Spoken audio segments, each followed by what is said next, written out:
But would you believe that this man died in jail not even 5 years later?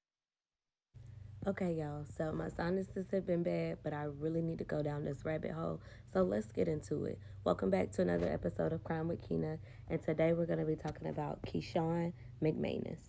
Okay, so this story is going to happen in three parts, and the part that you just seen was part two of Keyshawn's story. He was born September 17th, 1992, and he actually passed away January 31st, 2020. He was 27 at the time of his passing. So, in meeting Keyshawn in episode 2, we find out about the situation with Quatavia.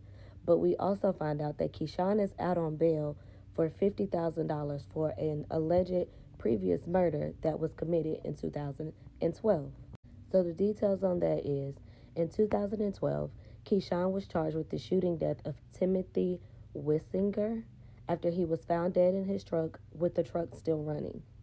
Apparently, the sheriff's office suspected that the altercation was some type of drug deal gone wrong, allegedly, where the man got into a dispute and he was then shot in his truck.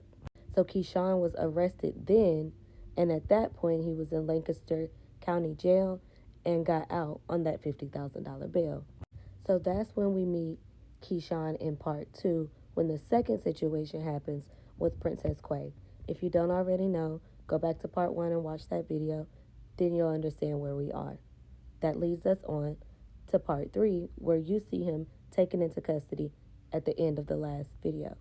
So Keyshawn is taken to Lancaster County Jail, but in 2018, he was transferred from Lancaster County to Bishopville, South Carolina. Now, apparently, when he gets to Bishopville, a riot breaks out, and this leads on a downward spiral, okay? I was able to find the report, so I'm going to read it to you. On April 15, 2018, a riot broke out and McManus was stabbed 7 to 10 times, the lawsuit said. McManus was brutally attacked, stabbed, and left to bleed to death in the riot. According to the lawsuit, all cell doors were closed in the dorm room and left unlocked and open, and a correctional guard and staff had all abandoned their housing units for 7 hours. McManus had no protection or means to seek medical care for his injuries, the lawsuit said. The rioting inmates chased McManus out of his dorm area, where they forced him and several other inmates to scale, that means like to climb, a chain link fence to avoid further attack.